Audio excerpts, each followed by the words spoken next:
بسم اللہ الرحمن الرحیم۔ یہ اللہ کا بڑا کرم ہے کہ اس نے زمین و آسمان بنایا اور پھر زمین اور آسمان اور اس کے درمیان وہ ساری چیزیں جو انسانی زندگی اور بقا کے لیے ضروری تھی۔ اللہ نے یوں تو انسانوں کو اتنی ساری نعمتوں سے نوازا کہ اس کا حساب لگایا ہی نہیں جا سکتا۔ اللہ نے انسانوں کو جو قیمتی تحفے دیے ہیں ان میں بالخصوص ماں اور بچہ سب سے انمول اور سب سے قیمتی تحفے ہیں۔ ماں ایک ایسی پاکیزہ ہستی ہے جس کے ہونے سے ہی ساری کائنات پر نور نظر آتی ہے۔ اس کے وجود سے سارا سنسار گل و گلزار معلوم ہوتا ہے۔ بڑے خوش نصیب ہیں وہ لوگ جنہوں نے اپنی ماں کی خدمت کی اور ان کی دعائیں لی۔ ایسے لوگوں کو اللہ کا شکر گزار ہونا چاہیے جنہیں اللہ نے اپنی ماں کے قدموں تلے موجود جنت سے لطف اندوز ہونے کی توفیق عطا کی اور دنیا اور آخرت کو سنوارنے کا موقع عنایت کیا۔ ماں سچ مچ ایسی نعمت ہے جس کا کوئی بدل نہیں۔ یہ ماں ہے جس نے ولیوں کو اور پیغمبروں کو جنم دیا۔ ماں ہی وہ ہستی ہے جس نے اپنے نالائق بچوں کی غلطیاں معاف کر کے انہیں سینے سے لگایا۔ ماں ہی وہ ہستی ہے جو ہر دکھ اور درد میں اپنے بچوں کے لیے سراپا رحمت بن جاتی ہے۔ اسی لیے نبی پاک صلی اللہ علیہ وآلہ وسلم نے فرمایا کہ ماں اور باپ کے چہرے کو محبت اور شفقت سے دیکھنا ایک بڑی نیکی ہے۔ مسلمان جانتے ہیں کہ اللہ کی راہ میں جہاد اور شہادت کا بہت بڑا رتبہ ہے، اتنا بڑا کہ شہیدوں کو بغیر کسی حساب کتاب کے جنت میں داخل کر دیا جائے گا۔ اس کے باوجود اللہ کے رسول صلی اللہ علیہ وآلہ وسلم نے جہاد کی خواہش رکھنے والے کئی صحابہ کرام کو والدہ کی خدمت کرتے رہنے کا حکم دیا۔ گویا والدہ کی خدمت کرنا کسی بھی بڑے جہاد سے زیادہ بڑی نیکی اور خوش بختی کی بات ہے۔ علامہ ابن جوزی نے تحریر کیا ہے کہ ایک دن حضرت موسیٰ علیہ السلام نے اللہ تبارک تعالیٰ سے دریافت کیا کہ جنت میں میرا ساتھی کون ہوگا؟ اللہ تعالیٰ نے جواب دیا، ایک کسائی۔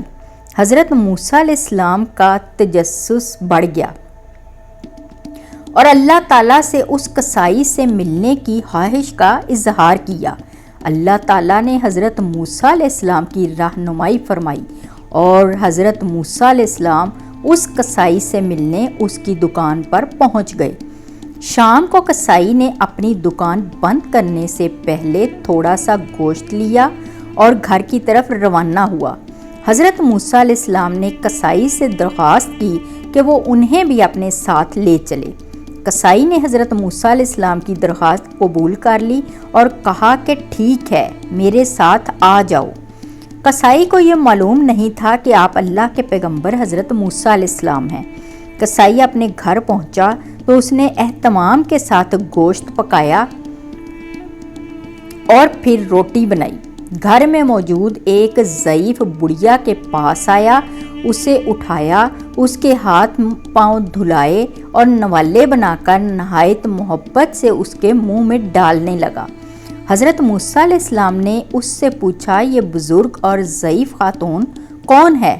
اس کسائی نے جواب دیا، یہ میری والدہ ہیں، میں ہر روز اسی طرح کھانا تیار کر کے انہیں کھلاتا ہوں اور کھانا کھلانے کے بعد ان کا منہ صاف کرتا ہوں۔ حضرت موسیٰ علیہ السلام نے دریافت کیا، کیا تمہاری بیوی یہ خدمت انجام نہیں دیتی؟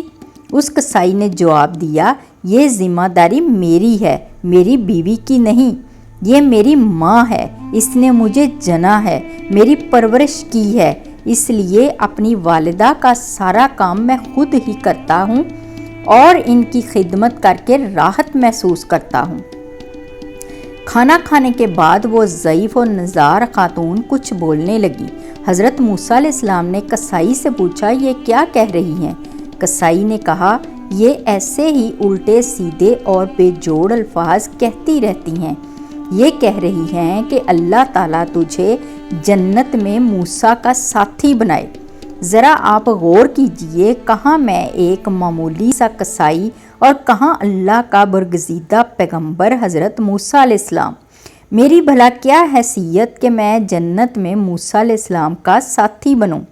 اللہ تبارک تعالیٰ نے حضرت موسیٰ علیہ السلام کو بتایا کہ میں نے اس ماں کی دعا اس کے بیٹے کے حق میں قبول کر لی ہے۔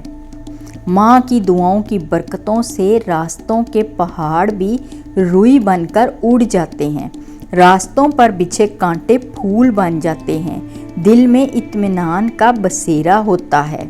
اللہ تعالیٰ نے قرآن پاک کی سورہ بنی اسرائیل میں فرمایا ہے کہ ماں باپ میں سے ایک یا دونوں بڑھاپے کو پہنچ جائیں تو ان کے آگے اف تک نہ کرنا، نہ انہیں ڈانٹ ڈپٹ کرنا، بلکہ ہر طرح ان کے احترام کا خیال رکھنا۔